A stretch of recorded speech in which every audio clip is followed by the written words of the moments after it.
Hello and welcome to lecture 18. So we're going to be talking about absolute maxes and absolute mins, otherwise known as extremal values. Also local maxes and local min.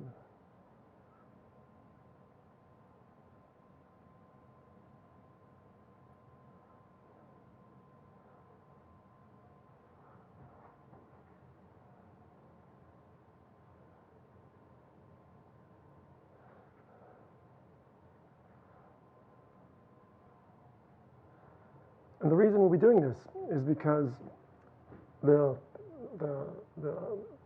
concepts we've developed so far are going to allow us to find an absolute max or an absolute min of a continuous function on a closed interval. And that is of obvious practical importance, right? So if we have some continuous function on the interval a to b, and that continuous function could be whatever quantity. For example, it could be the profit you could make from, or no, let's make it simpler. It could be the manufacturing cost of something, depending on a parameter between a and b. Well, if you can find the absolute min of that, in this case rather easily, it's just here, then you know what to set that parameter to make the manufacturing costs as small as you can make them. And obviously, if you're manufacturing hundreds of thousands or millions of something, and you can optimize the cost to make it as small as possible, you're in good shape. Conversely, this could be the graph of the profit you will make from some process, some decision, some manufacturing process, and the parameter x between a and b could be something you have the possibility to choose. And in that case, you would want to choose it to maximize your profit. And you can find what value will actually do that for any continuous function on this closed interval a to b. So this ability to find these absolute maxes and absolute mins is of obvious and real practical importance. And we're going to have to build up to this by introducing some more concepts, local mins and local max, critical numbers. And ultimately, when we have understood these concepts and some basic facts about them, some basic theorems, we're going to have an algorithm that allows us to find the absolute max and absolute min. That's the goal of this section. Okay, so let's warm up. Well, not warm up. Let's start with these basic definitions we have to learn. So, given a function on a domain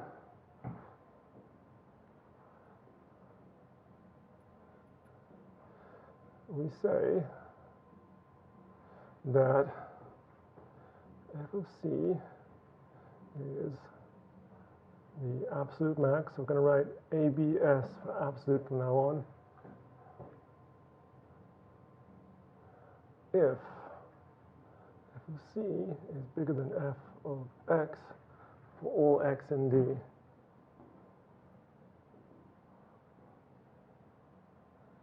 Okay, caution. F of c, the actual value, is the absolute max. So in many instances and examples, we're going to be able to identify where we find it, what value of c will give us the f of c, which is the absolute max. But the absolute max is not the c on the real line. The absolute max is this value, f of c, is the maximum that this function can take on its domain D. Okay? So absolute min is defined analogously. So change color.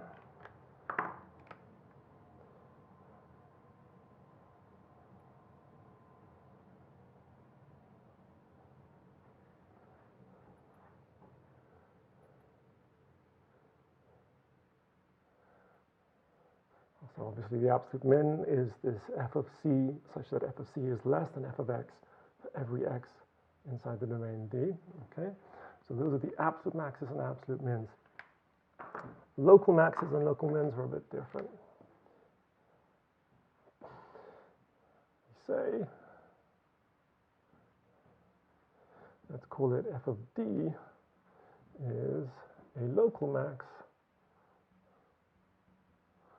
I want to change it to lowercase.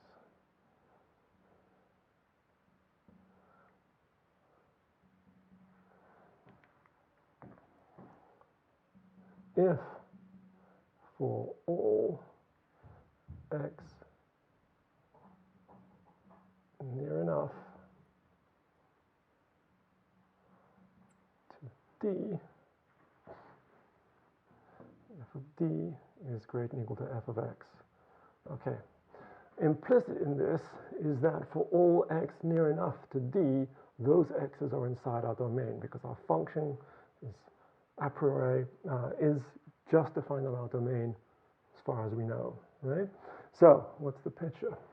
The picture means that if this guy is our local max, then there is some little neighborhood around d such that for any x inside d, f of d is bigger than f of x. But we have to be able to fit a little neighborhood inside our domain, which in this case is a to b.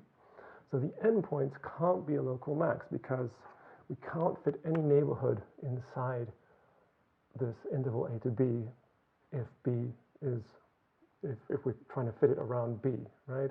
Any interval around b or any interval centered around b just is not going to fit inside this interval a to b, right? So the local maxes and local mins have to occur strictly away from the endpoints. So let's write this here. So let's write this in the language of maths because it's actually more efficient to do that. So implicitly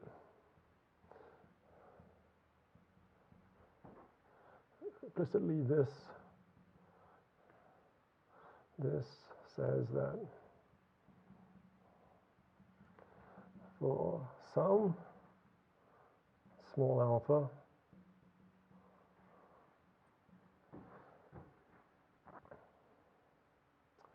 d minus alpha, d plus alpha is contained within, you don't know what that symbol means, is contained in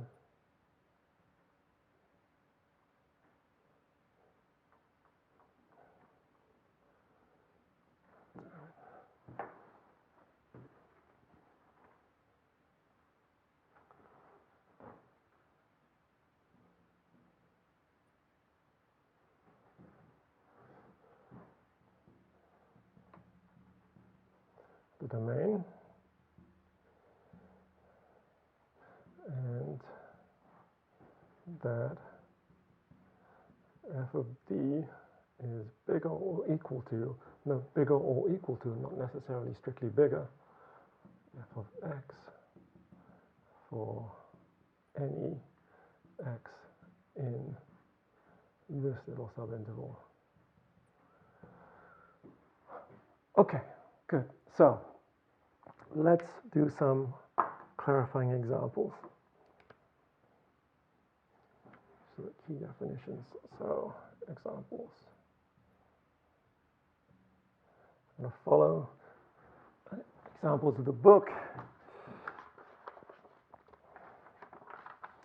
And they present a graph that kind of looks like this.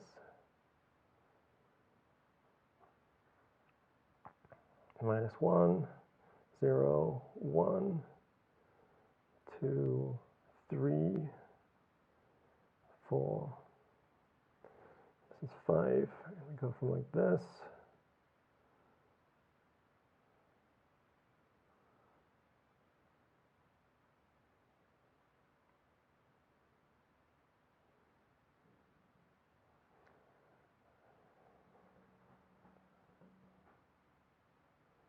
It's less steep. Okay. And this is minus 1, 37. And this is 1, 5 right here. This here is 3 minus 27. Okay.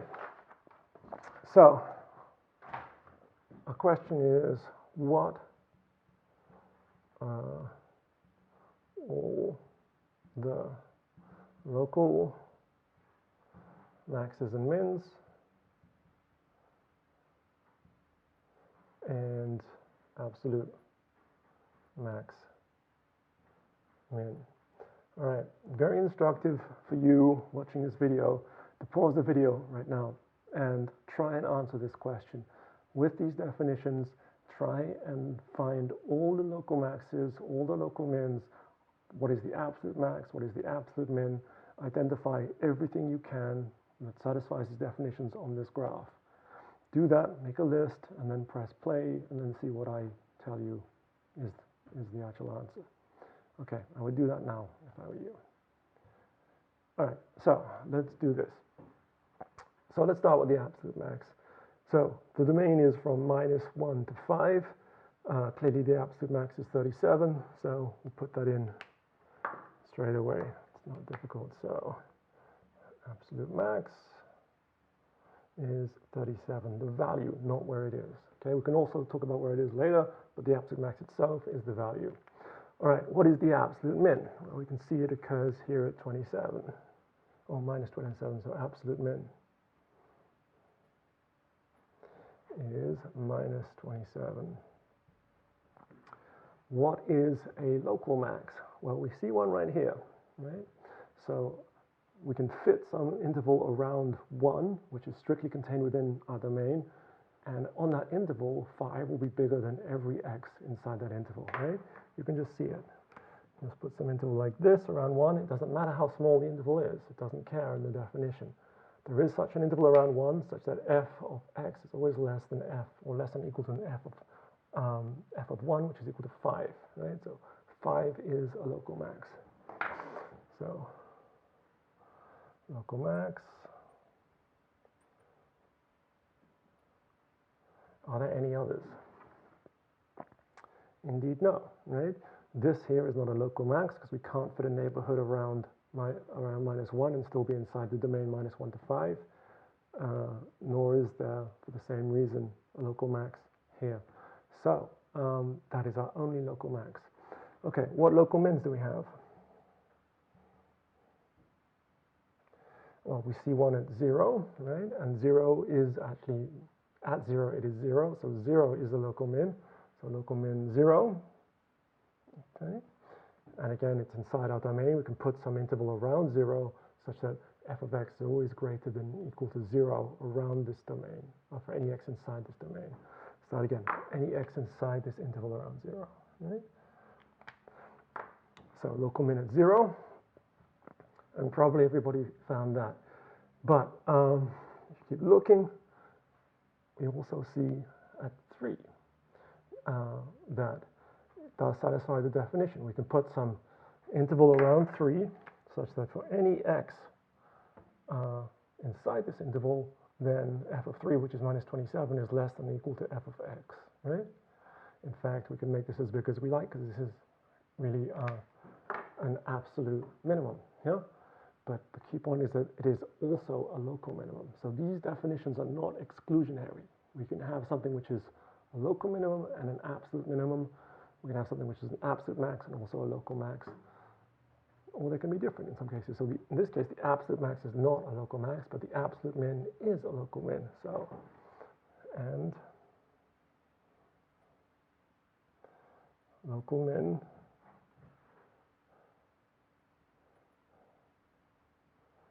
is going to be -27. Cool. All right. Another example.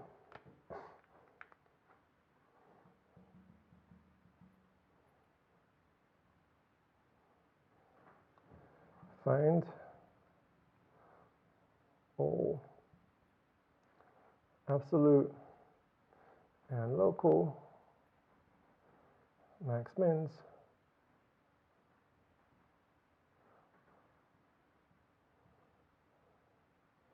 of f of x equals x to the 3 on the entire real line. Okay. Solution.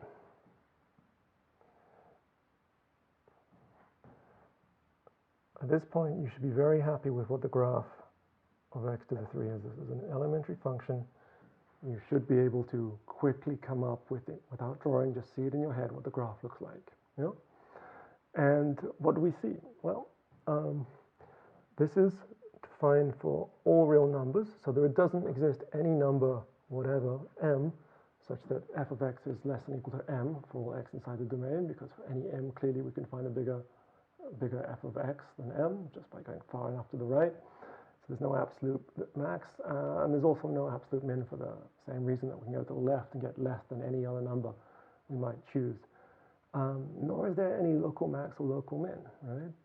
There is no point anywhere inside the domain where we can fit some interval around that point, and on that interval, f, the center of the interval, is either greater than everything else inside the interval, greater than equal to everything else inside the interval, or less than or equal to everything else inside the interval. So there's no local maxes and no local mins. There is nothing. There's nothing. So 0, nothing here. No local or absolute max min. Do another example.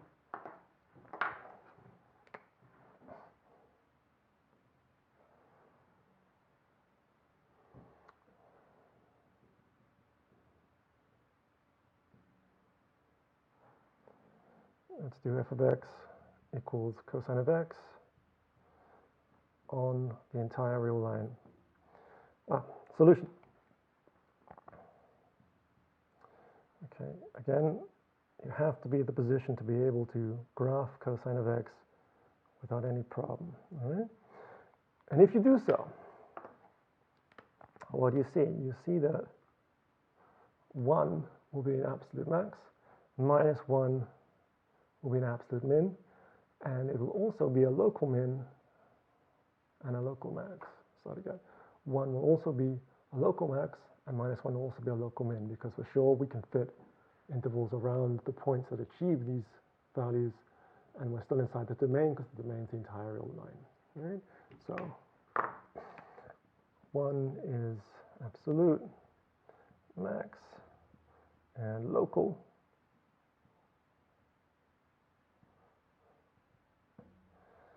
Minus 1 is absolute and local min. Cool. All right, so this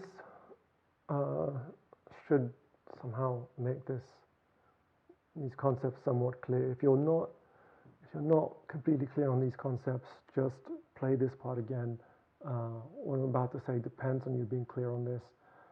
They are different concepts. You have to be clear on them. They are not exclusionary. We can have points that are both local and absolute maxes or mins, and we can have points which are one and not the other.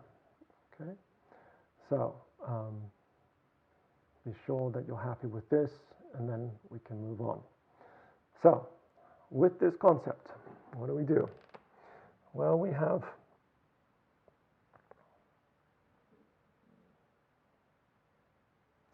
some theorems we can talk about, or at least we start with a couple of nice theorems. So the first theorem is this. If f is continuous on the closed interval, then there exists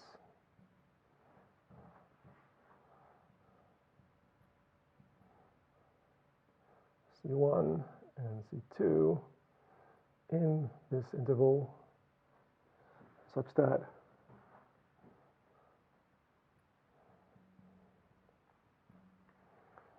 f of C1 is the absolute max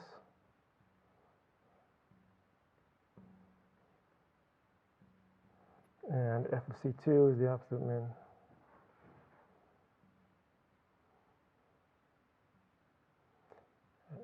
In other words, we can find some point inside this closed interval that gives us the absolute max, and we can find some point which gives us the absolute min. All right, to explain why this is the case, we first have to be reminded what it means for f to be continuous on the closed interval. So to be continuous on some open interval simply means that at every point in this open interval, the limit exists as we approach that point, and the limit is equal to the value of the function. Okay? But in a closed interval, we have to be a bit more careful, because if we have a closed interval from a to b, then we can only approach a from one side because the function can potentially just be defined on this interval and not be defined elsewhere. So it makes no sense to talk about the limit as x approaches a unless it's just a one-sided limit, right? So recall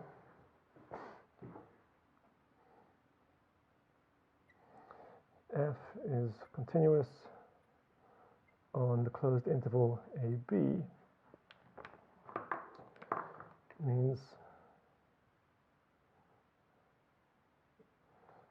f is continuous at every x in the open interval ab, and the limit as x approaches a, and a is on the left-hand side, so we can only approach it from the right. One-sided limit is equal to this. And the limit as x approaches b, but now we can only approach from the left because b is the right endpoint equal to b. So we need these conditions for this theorem to be true. And I will show you why when I erase the board, and in showing you why, you'll also see why this theorem is true. All right, coming up in a second.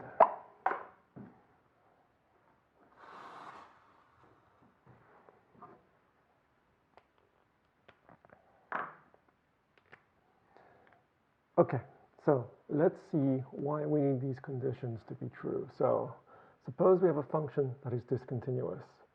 So we could have a function like this, right? So this is A, and over here is B. And suppose we had a function that does something like this. And then we have a discontinuous jump like this. Yeah? So, oh, did this the wrong way around. I'll do it like this.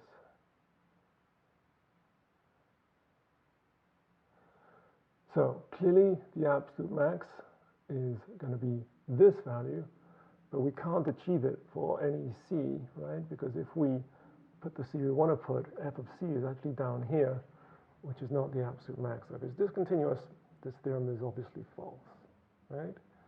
Okay, so here's another picture we can do. It's a bad vertical line.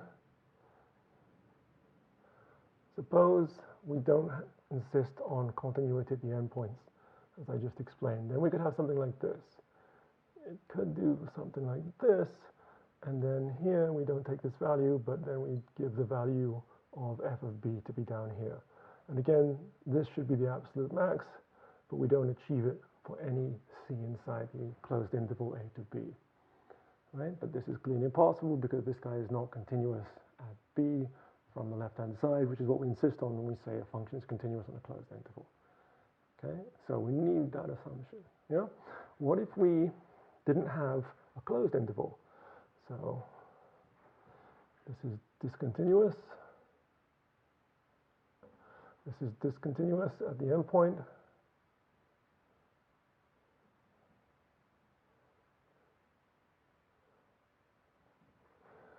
Right. What if we had something that was defined on an open interval? So suppose we have just a function defined on the open interval 0 to 1, and we just take f of x to be x squared. What does that look like? Looks like this, right? This is a very bad x squared. And what we should have is that the absolute max of this function on the interval is 1, right? There's no other value it can be. It can't be anything less than 1, because anything less than 1, we can take some number just a little bit to the right, to the left of 1 and get f of x is bigger than that, right? So the absolute max has to be 1. However, we can't find some c on this interval 0 to 1 such that f of c is equal to 1, because this is the open interval. So for any number we take in this open interval, it is strictly between 0 and 1, so it's strictly less than 1, so x squared is also less than 1. So there doesn't exist a c such that f of c is equal to 1. So it can't be defined in an open interval. It has to be defined in a closed interval. Okay? all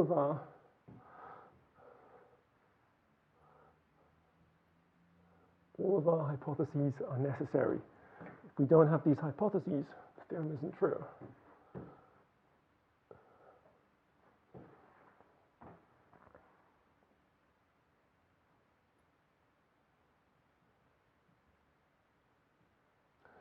So these examples kind of show us why it is true, right?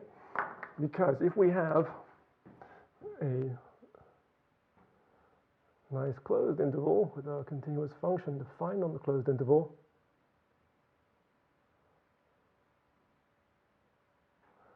then the absolute max has nowhere to escape to, right? It can't escape off to the edge, because off the edge we can achieve it by f of b, right?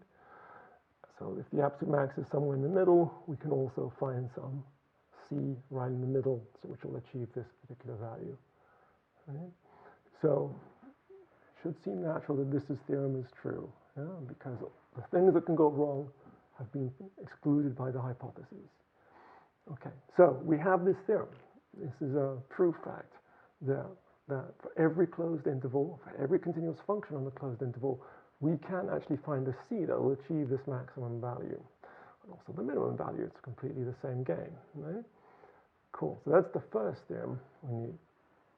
Second thing that we need is so-called Fermat's theorem. So Fermat was a French lawyer in the 17th century. He had a number of theorems. And this one is a fairly simple one, but it's an incredibly powerful one. And this is his theorem. So if f has a local max or min f of c, then f prime of c is equal to 0 if f is differentiable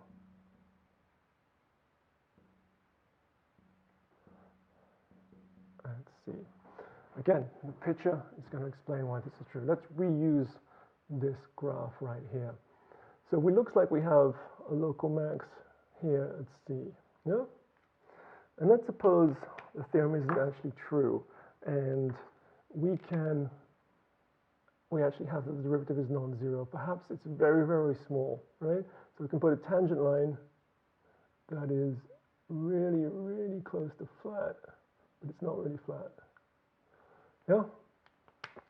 Well, what have we learned about differentiability? We've learned that if we take some little ball around this point where the tangent line touches the graph, and we blow up the picture,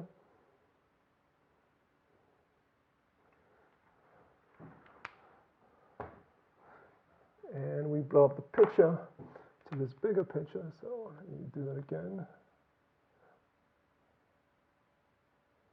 Blow up the picture to this size picture.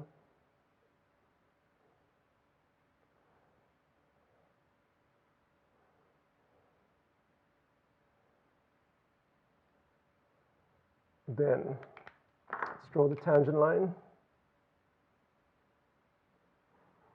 Yeah? And what we've learned is that the graph of the function is incredibly close to the tangent line, where close means compared to the radius of this ball. Right? That's exactly what we've learned about differentiability, so it doesn't look that good right here. Okay. So differentiability exactly means that as we take smaller and smaller balls, right, the difference between the tangent line and the graph of the function is very, very small compared to the radius of the ball. So if we take our microscope and blow up the picture inside this ball into this screen size 1, what we see is the tangent line looks like this, and the graph looks like this, and the gap between them is really small. And as we keep making smaller and smaller blow-ups, we blow up a smaller and smaller ball onto this size screen, we see that this green line, which represents the graph of the function, is even more close to this blue flat line, which is the tangent line. Yeah? So this is meant to be a local max, right? So if f of c is local max, Yeah? So this is meant to be local max, right? But if we keep blowing up and blowing up and blowing up onto a smaller and smaller scale, what we see is that the graph is really, really, really close to the tangent line, like I'm showing right here. Yeah? And if that's the case, then since there is a slight slope to the tangent line, right? Since there's a slight slope, then this value right here, f of c, has to be less than f of something around here, right?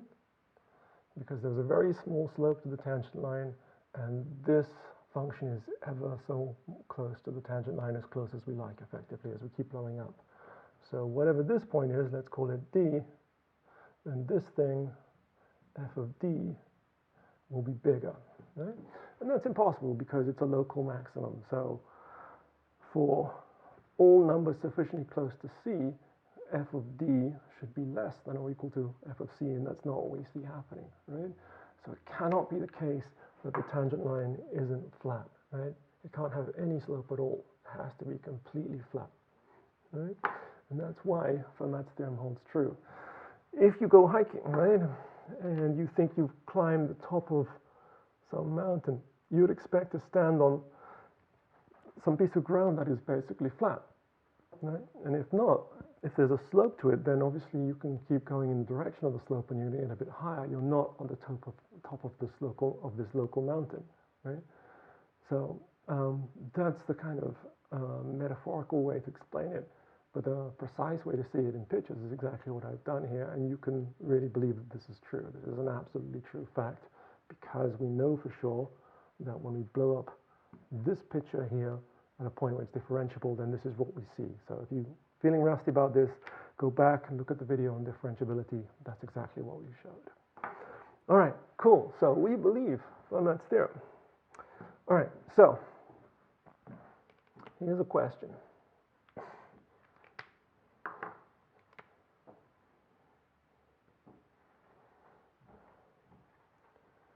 Question.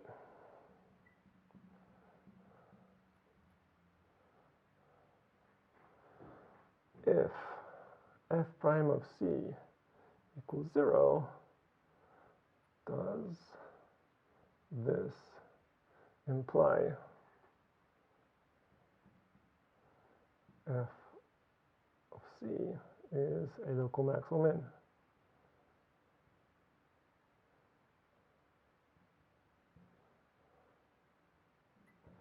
Okay, so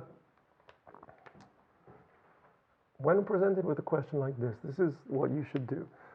You should run through your mind all the examples you can think of graphs where at some point f prime of c equals 0, where the tangent is horizontal at some point, and see if in all those examples you can think of, in every case, is it the case that at that point f of c is a local max or a local min?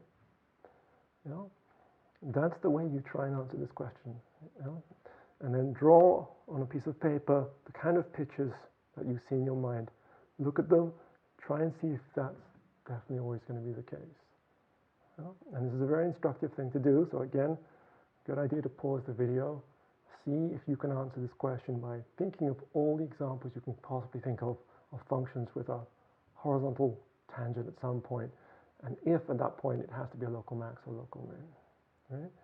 Do that, spend a few minutes, and then play again, and then see what I tell you about it. Okay, so the answer is no, absolutely not.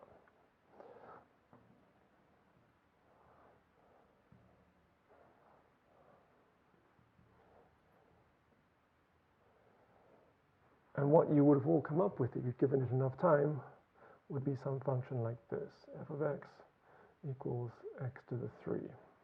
So for a function like this, we see that we have a horizontal tangent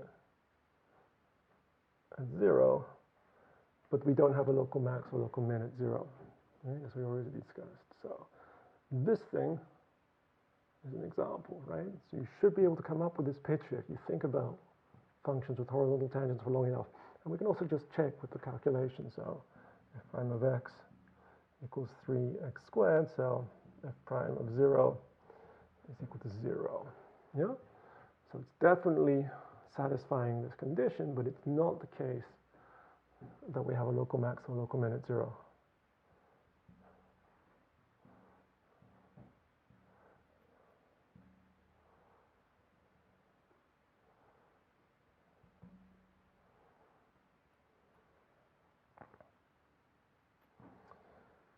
Okay. Another question.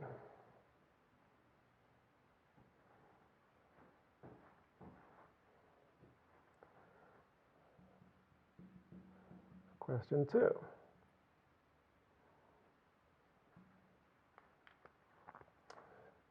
If f of c is a local max or min,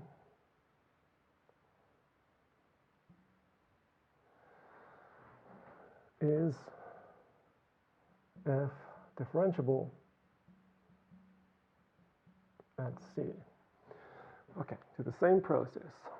Pause the video, start to think about functions that have a local max or local min at c, and see if you can come up with an example of a function that satisfies this where it is not differentiable. Yeah?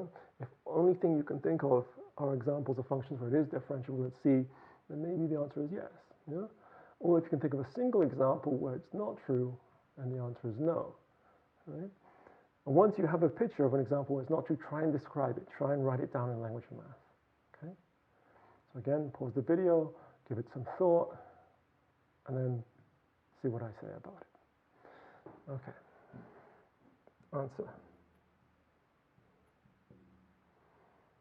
No. Again, no. Example. F of x equals the absolute value of x. So if we draw this picture, this is the graph of what f of x looks like. Right? And we discussed this guy in detail. This thing completely fails to be differentiable. Right? So we saw this by analyzing the left-hand side limit and the right-hand side limit of the definition of differentiability, but simpler and quicker is just to draw whatever you might think would be a candidate tangent line, right? For example, this thing. And you see it's definitely not the case that if you blow up this picture, then the graph looks more and more like the straight line, right? As you blow this up, doesn't matter how much you blow it up, this thing never looks much more like the straight line than it does at any particular scale, right? This thing totally fails, because this thing will always look like a V no matter how you blow it up, and this line will always look like a line, right? So this thing does not look more and more like the tangent line as you blow it up. So it is not differentiable. No? So, no. So not differentiable at 0. Okay, cool. So the point of these two questions is to motivate the following definition, which is the definition of critical numbers. So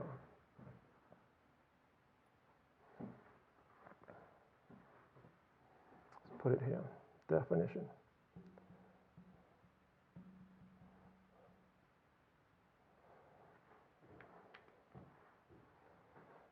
A critical number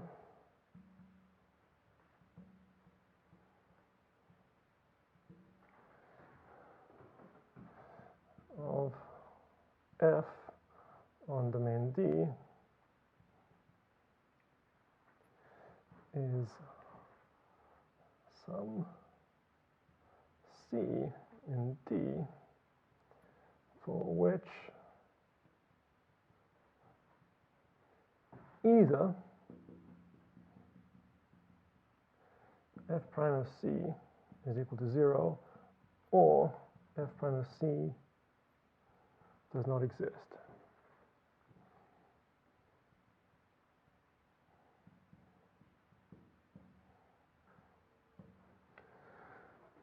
Okay, so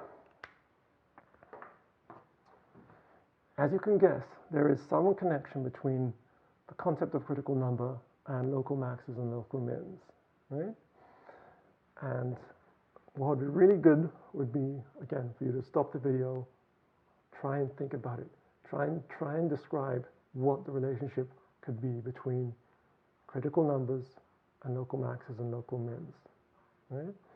So, if you do that,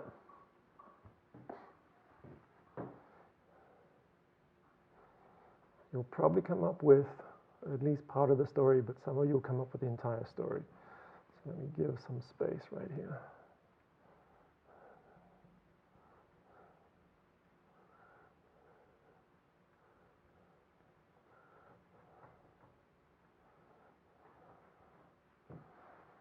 All right, so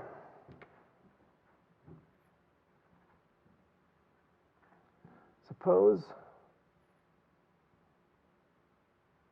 we have a function, okay, defined on A to B, and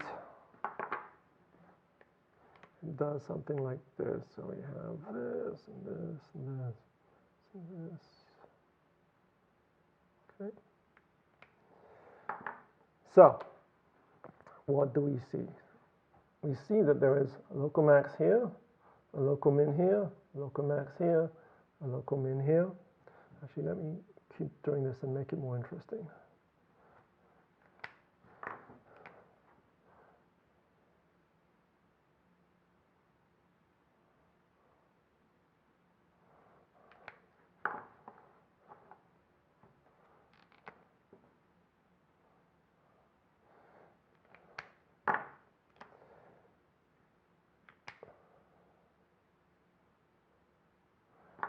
So the way I've drawn this, there should not be a local max. What I'm trying to do here, so this is not a local max, but for sure this is a local max. This again is not meant to be a local max, but this is a local min, right? Okay, so what do we see? Well, let's find all the critical numbers. What are the critical numbers? Well, there's a critical number here because the derivative is 0, so that's C1. Critical number here, C2, another one here, C3, another one here, C4, another one here because the derivative is 0, so that's C5. Another one here because there's no derivative doesn't exist, C6, another one here, flat tangent, derivative is 0, but this is not a local max. Right? So C7, and another one here, which is C8. So we have 8 critical numbers. Right? We have 8 critical numbers, but we have 1, 2, 3, 4, 5, 6 local maxes and local mins. And what's the relationship? Well, the relationship is that every local max and local min lives above a critical number. However, there are critical numbers where nothing is happening above, right? Where nothing is happening above.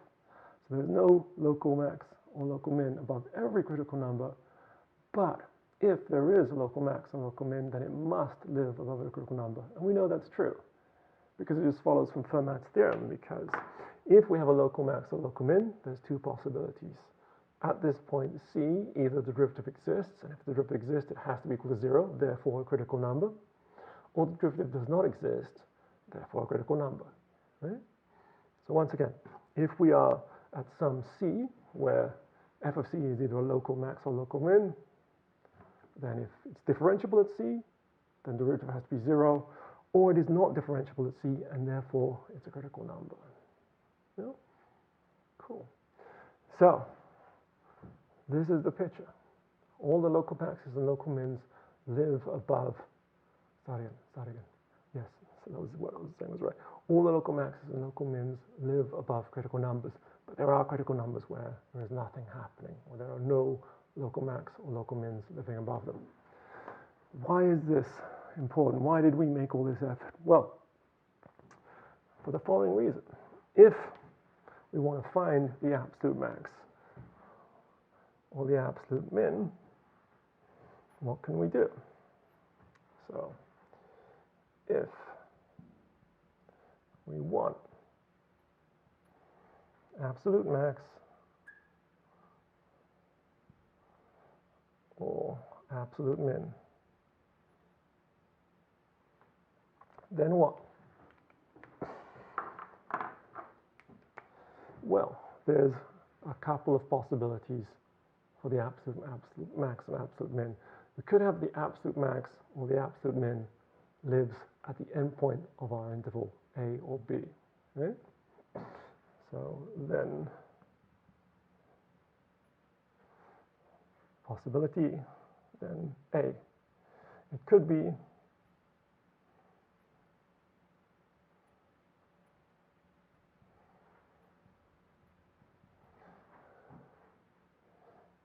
f of A or f of B are absolute max brackets min. We could be looking for the min, but let's just talk about the max. Yeah?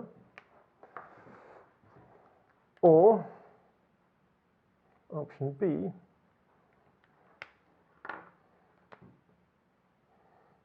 f of A, B, or f of B are not these points.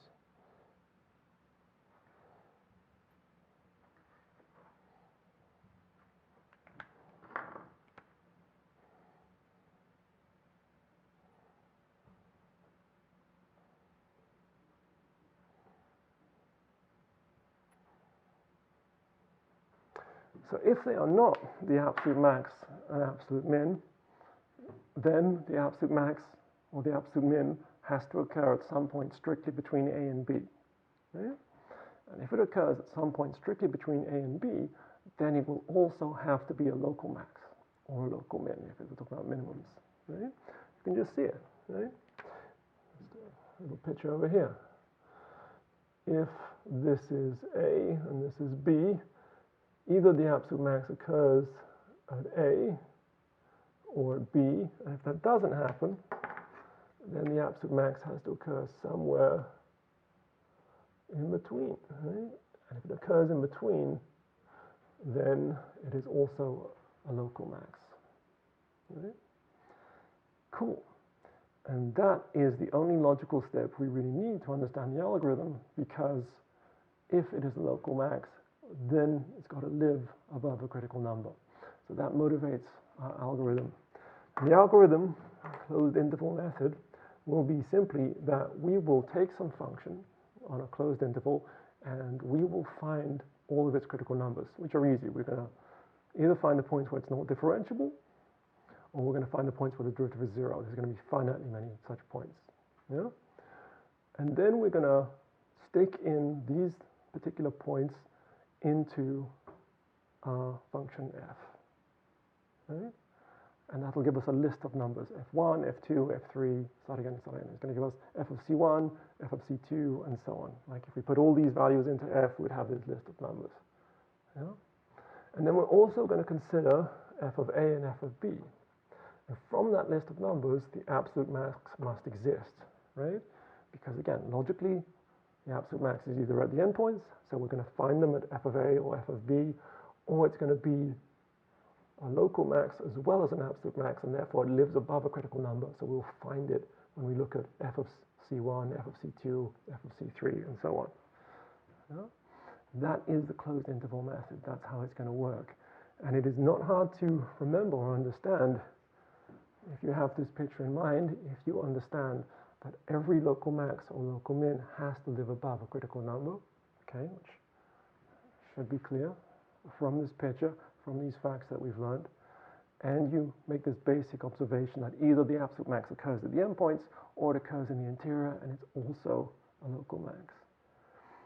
Cool. So, what we're going to do in the next video lecture, we're going to practice calculating the critical points. Sorry, critical numbers.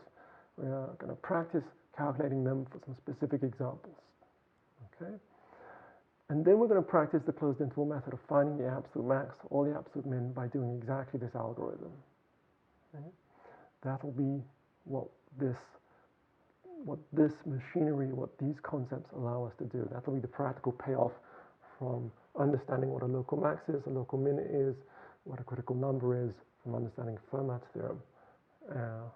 So that is what we're going to learn. That is what this section's about. So, today's class was mostly conceptual, right?